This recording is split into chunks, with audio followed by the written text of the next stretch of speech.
Welcome back for another deep dive. Today we're going to be tackling a pretty complex topic, part 4 of Baruch Spinoza's Ethics. Ooh, exciting. Yeah, it's we're going to be exploring some really radical ideas about human emotions, good and evil, and like what it even means to be free. So, strap yourselves in. Yeah. This is heady stuff. It is. It is. Now, Spinoza wasn't really known for being a, like, feel-good philosopher. Right. You know, he lived way back in the 1600s and was considered, like, pretty dangerous for his time. Yeah. But in Ethics, he lays out this really fascinating framework for understanding, like, the human condition and specifically how our emotions can either, like, trap us or actually set us free. Yeah. I mean, it's really relevant, I think, for people today. I think so, too. Even though it's from the 1600s. Totally. And I've got you here, an expert, to help us unpack all this. Glad to be here. Spinoza can be pretty dense. Oh, yeah. But trust me, there are some serious aha moments in here. For sure. Have you ever wondered, like, if it's even possible to truly control your emotions? A good question. Or, like, what would it even mean to live a life that's guided entirely by reason? Well, Spinoza's got some answers, and they might just, like, challenge everything you thought you knew. Yeah. He really flips the script in a lot of ways. He does. Right off the bat, he throws us a curveball right from the beginning with how he even defines good and evil. And it's not about, like, some universal moral code. Right.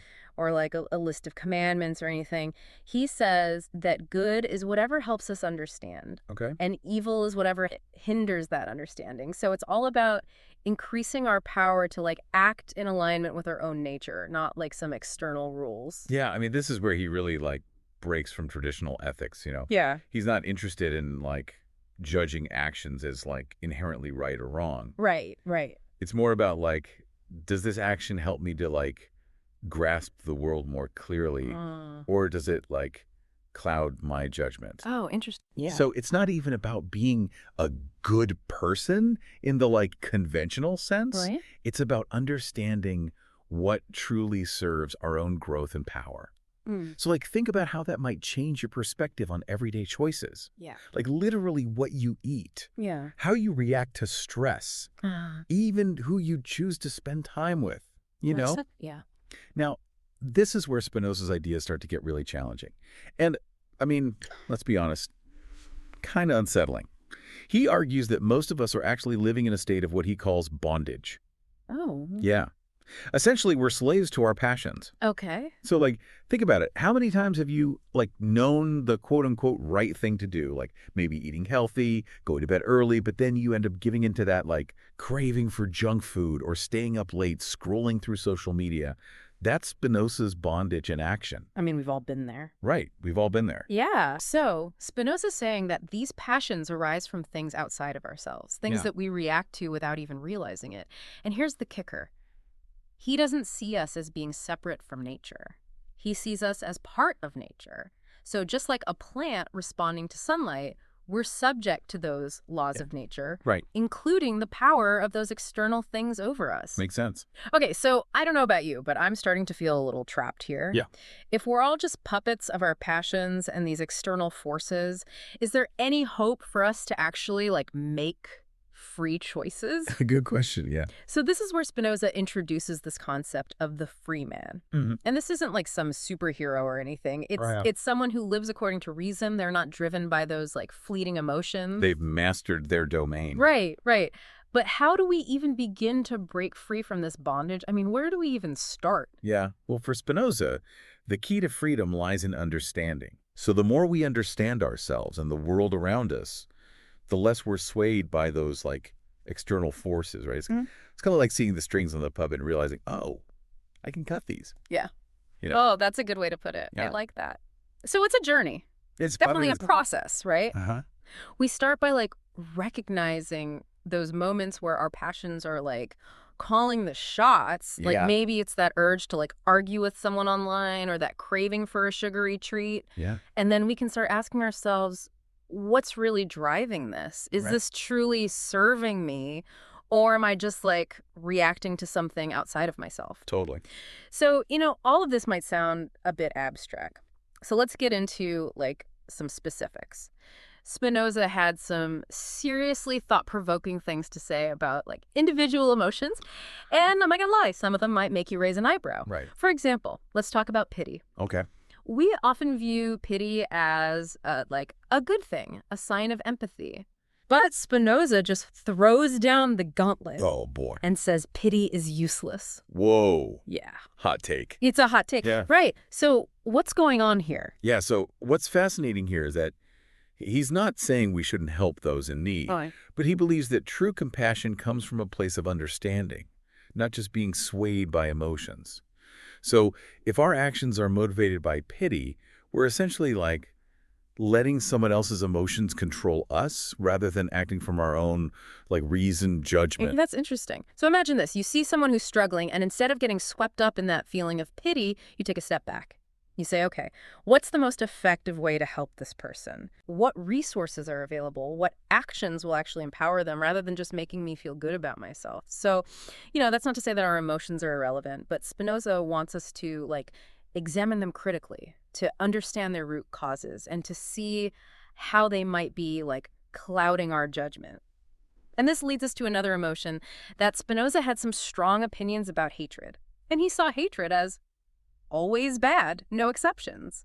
Not exactly a warm and fuzzy philosophy, right? No, not really. It's a tough one. I mean, this might seem extreme, but it ties back to his core idea that everything strives to like persevere in its being. Yeah. So hatred, by its very nature, aims to destroy. So it goes against that fundamental drive for self-preservation, both in ourselves and in others. So even if we feel justified in our hatred, Spinoza would argue that it's ultimately self-defeating. It keeps us trapped in that cycle of negativity, and it prevents us from seeing clearly. It's like that saying, drinking poison and hoping the other person dies. Exactly, yeah. Are you ready for another controversial one? Hit me. Let's talk about humility and repentance. Ooh. Usually seen as virtues, right? Traditionally, yeah. Well, Spinoza throws another wrench in the works and calls these passions not virtues. He saw them as stemming from weakness, a lack of self-understanding, rather than like a reasoned perspective. Right. And remember, he's all about power and understanding. Yeah. True virtue for him comes from like a clear-eyed view of ourselves and our place in the world. Right. And so humility and repentance, he argues, are based on like a negative self-image. Uh-huh. Which ultimately hinders our ability to, like, act effectively. So instead of beating ourselves up for past mistakes, Spinoza would say, let's understand why we made those mistakes. Let's use that knowledge to grow and make better choices in the future. So it's about learning from our experiences, not like wallowing in guilt and self-recrimination. Okay, and then there's pride. Spinoza takes a nuanced approach here, arguing that pride can come from both overestimating ourselves and underestimating ourselves. Interesting. Yeah, and what's interesting is that he recognizes that pride can manifest as false modesty, so like downplaying our abilities or achievements. Oh, wow. Right. But in both cases, we're not seeing ourselves clearly. We're letting our emotions distort that self-image. So whether we're puffing ourselves up or putting ourselves down, we're ultimately letting our emotions kind of cloud our judgment. Right. The key, according to Spinoza, is to develop a clear and accurate understanding of ourselves, our strengths, our weaknesses, and our place in this grand scheme of things. The big picture. Yeah. Yeah. Big picture thinking. Big picture. So we've been going pretty deep into Spinoza's ideas about individual emotions. Yeah, it's pretty intense stuff. It is. But here's where things get really interesting. He doesn't just like stop there. Right. He actually goes on to paint this like grand vision of what it means to live a truly fulfilling life. Okay. And it's not about what you might expect. Interesting. So what does he say? Well, one of the most profound takeaways from part 4 of Ethics is his emphasis on understanding. Okay. As like the ultimate good. Okay. It's not about wealth. Right. It's not about fame. It's not even about pleasure. Okay. Those are all fleeting Yeah. external things. Right. True fulfillment for Spinoza lies in expanding our knowledge of ourselves, the world, and ultimately what he calls God. Oh, okay. So this is where it gets a little tricky. It does. Now, I know the word God can be kind of loaded. For sure. So let's unpack that a little bit. Okay. Spinoza wasn't talking about like some bearded figure in the clouds. Right. For him, God represents the infinite, all-encompassing substance of reality. So, like, think of it like the unified fabric of existence. Okay, so it's more like a pantheistic view. Exactly. Like God is everything. God is everything, right? Yeah. And for Spinoza, knowing God equates to grasping the fundamental nature of reality, Mm. seeing how everything is interconnected and understanding like the underlying order of things. And he believed that this pursuit of knowledge is what truly elevates us as human beings. I mean, it's a pretty lofty goal. It is. It is. But, it's like those moments when you suddenly see the connections between things. Yep. You're like, oh, I get it. Like the puzzle pieces click into place and you get this sense of like awe and clarity. And Spinoza seems to be saying that those moments aren't just like fleeting glimpses of insight. Right. They're actually pointing us towards a more profound way of being. Oh, interesting. Now, here's what really blows my mind. Spinoza doesn't see this pursuit of understanding as like some solitary endeavor. Okay. He argues that it actually has profound social implications. Wow. So, how so? Well, he believed that as individuals cultivate like greater understanding, they become more useful to one another. Uh-huh. And this leads to a more harmonious and just society. So it's like this ripple effect. It is, yeah, like a virtuous cycle, If we're each striving to understand ourselves and the world more deeply, we're less likely to be ruled by like those petty ego-driven passions. Great. And we're more likely to see the bigger picture, to cooperate, Yeah. and to act in ways that benefit like the collective good. I could see that. Okay, I'm on board with this idea, but I have to admit it all sounds a bit lofty. Yeah. Like, how do we actually put this into practice? Right. Does this mean like I need to spend all my time like meditating and pondering the mysteries of the universe? Well, not necessarily. I mean, Spinoza recognized that we're all like embodied beings Yeah. living in a complex world. So it's not about becoming like some detached sage on a mountaintop. Right. It's more about bringing that understanding into our everyday choices and actions. So it's like that age-old wisdom. It's not about what happens to you. It's about how you respond to it. Exactly. We can't always control the external forces that come our way, but we can cultivate the clarity and the wisdom to choose our responses. I like that. Right. Yeah. And this reminds me of something you said earlier. Spinoza wasn't interested in judging actions as inherently like good or bad. Right. He was more concerned with their consequences, their impact on our understanding, and their contribution to the well-being of ourselves and others. Uh-huh. So maybe it's less about like following a set of rules and more about developing a kind of ethical compass that guides us towards those choices that promote understanding, connection, and a deeper sense of purpose. I like that. It's a good way to put it. Yeah. Makes me think about the current state of the world. Yeah. We seem to be living in a time of increasing division and polarization. Yeah, it's a good point. And it actually highlights, I think, the relevance of Spinoza's philosophy today. Right. In a world that often feels like chaotic and fragmented, his ideas offer a really powerful antidote. This vision of a society that's grounded in reason, empathy, and a shared pursuit of understanding. It's a nice vision. It is. It is. So what do you think a Spinozan society would actually look like? That's a good question. I'm picturing like a world where people engage in respectful dialogue even when they disagree. Yeah. They value critical thinking. They seek out diverse perspectives. They prioritize cooperation over competition. Yeah. And they recognize that our individual well-being is like inextricably linked to the well-being of the collective. I mean, it sounds utopian, but... It does, but I think Spinoza genuinely believed that this kind of transformation was possible. Oh. He saw reason not as some like abstract ideal, but as a powerful force that could guide us towards a more just and harmonious future. I mean, that's a pretty powerful idea. And that makes me think about one of his most famous quotes and maybe his most provocative, "Man is a god to man." Oh, yeah, that's a good one. That phrase is often misunderstood. Yeah, for sure. Spinoza wasn't advocating for some kind of human worship. Right. He was actually highlighting the incredible potential of human beings to support and uplift one another, to act as agents of understanding and compassion in the world. So it's more about our capacity for like goodness and helping each other. Exactly. Yeah, it's like that feeling you get when you're working on a team and everyone is firing on all cylinders, bringing their unique talents and perspectives to the table. And there's this sense of like collective power and purpose that emerges when people come together in a spirit of collaboration and mutual respect. I can definitely see that. And I think that's what Spinoza was getting at. Yeah. He believed that when we live in accordance with reason, when we cultivate understanding and empathy, we tap into a profound source of power and possibility, both individually and collectively. It's a nice thought. But let's be real. We're all human. Right. We're not going to magically transform into perfectly rational beings overnight. We're not. I mean, there are going to be times when our passions get the better of us. Totally. When we make choices that we later regret. For sure. And Spinoza acknowledged that. He did. He wasn't advocating for some kind of emotional suppression.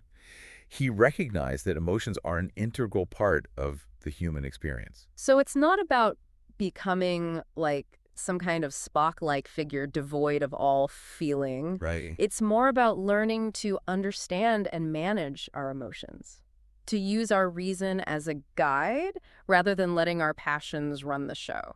Think of it like this. Our passions are like powerful currents. Okay. They can either sweep us away or they can propel us forward. Uh-huh. And it's up to us to learn how to navigate those currents, to harness their energy, and to steer ourselves toward our desired destination. That's a great analogy. Yeah. Yeah, so maybe it's less about eliminating our emotions and more about developing a kind of emotional intelligence. Exactly. So we can start by becoming more aware of our own, emotional patterns. What are our triggers? What tends to push our buttons? What situations bring out the best in us? Or the worst in us? Yeah. Good questions. And once we have a better understanding of our own emotional landscape, we can start to make more conscious choices about how we respond to the world around us. I like that. Right. So the next time you find yourself getting swept up in anger, frustration, anxiety, just try taking a pause. Ask yourself, what's really going on here? What am I reacting to? And is this reaction truly serving me? Really good advice. And you might be surprised at what you discover. Because often, beneath the surface of those really intense emotions, we find these deeper needs. Yeah. Needs for connection, Right. for understanding, for a sense of belonging. And by addressing those needs in a healthy and constructive way, we can start to create more fulfilling and meaningful experiences for ourselves and others. One of the things that really struck me about Spinoza's philosophy is his emphasis on the practical application of these ideas. He wasn't just interested in intellectual abstractions. He wanted to understand how these principles could be used to live a better life, Right. both individually and collectively. Yeah, and this is where his concept of useful knowledge comes in. Right.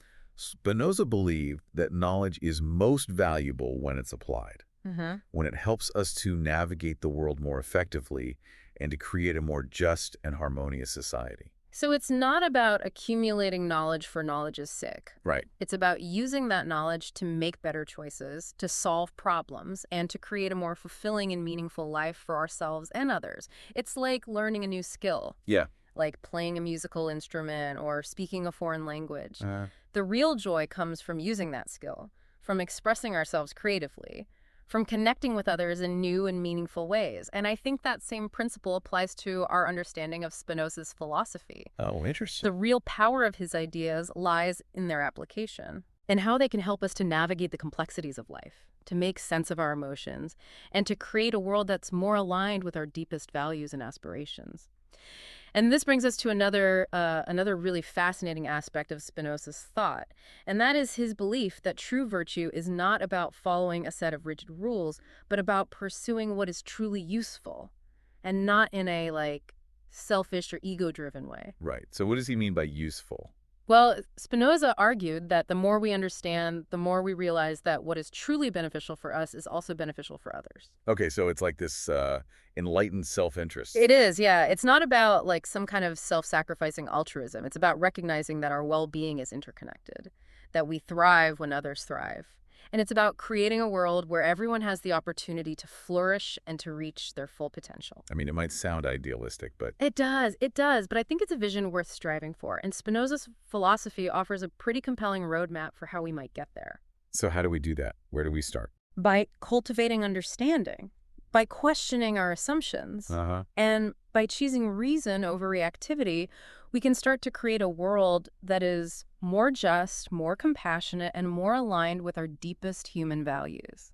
That's a really powerful message. It is. It is. As we've been talking about Spinoza, this whole idea of the free man keeps coming to mind. This Hmm. person who's not just reacting, but, actively shaping their life, guided by reason and that deep understanding of, well, themselves. But Spinoza also said that complete freedom from our emotions, probably not going to happen. We are human after all.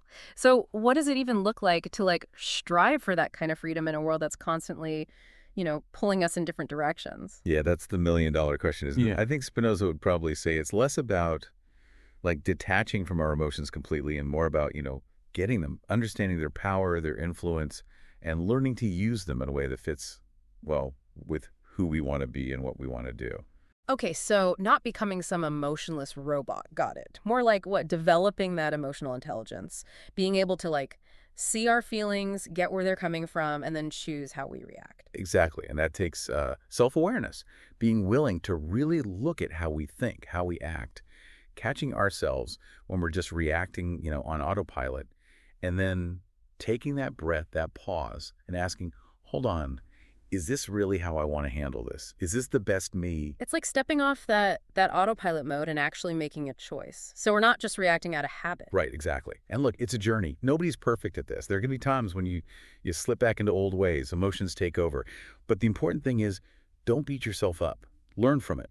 Keep working towards that understanding and, well, acting in a better way each time. Progress over perfection. Baby steps. That's it. Trying to live each day a little bit more in line with, what we truly value, building that wisdom as we go. And maybe even creating a ripple effect. Our choices influencing those around us. Yeah, I love that idea. Paying it forward. So with Spinoza, it's not just about personal growth. He saw this connection between us becoming better and society becoming better too. Right. Absolutely. He wasn't just sitting in an ivory tower. To him, pursuing this understanding, it wasn't selfish. It was deeply ethical. It impacts how we treat each other, even how we build our world. So imagine if everyone's trying to understand themselves, making reasoned choices, acting in ways that are good for them, A&D others, wouldn't that naturally lead to a society that's more just, more harmonious? It's a beautiful vision, isn't it? Yeah. It speaks to the power of what Spinoza's saying, that it can inspire us to rethink what's possible, both for ourselves and for everyone. Okay, so let's make this real. What are some things we can actually do to get a little bit of this Spinozan mindset, this mix of reason, understanding, action? What would it look like to live a little bit more on purpose, a little more like we're actually trying to get this? Well, a good place to start is self-reflection. Take a few minutes each day just to check in with yourself. What are you thinking? What are you feeling? Notice those moments when you get reactive. What are your triggers? Those things that send you down that spiral of anger, anxiety, whatever your thing is. It's like taking a time out before we react. Exactly. And the more you see those patterns, the more you can experiment. Okay, this time, I'm going to take 3 deep breaths before I say anything. Or instead of getting pulled into that online fight, maybe I'll try having an actual conversation. Creating that space between what happens and how we react. That's it. And remember, it's a process. You're going to mess up. We all do. It's about being kind to yourself, learning from those slip-ups, and just keeping at it. Understanding gets better. Actions get better. So it's that growth mindset, not aiming for perfection, taking those small steps day by day to live a life that feels true to us, to build that wisdom, and hey, maybe make the world a bit better in the process. That's the hope, right? It is. I gotta say, I'm feeling pretty inspired by all this. Spinoza's philosophy, it's not like a quick fix, a magic solution, but it gives us something way deeper, a way to understand ourselves in the world, to make choices with more awareness, to live a life that, well, feels like it has meaning. Yeah, it really makes you think. It does. And as we wrap this up, here's something to think about.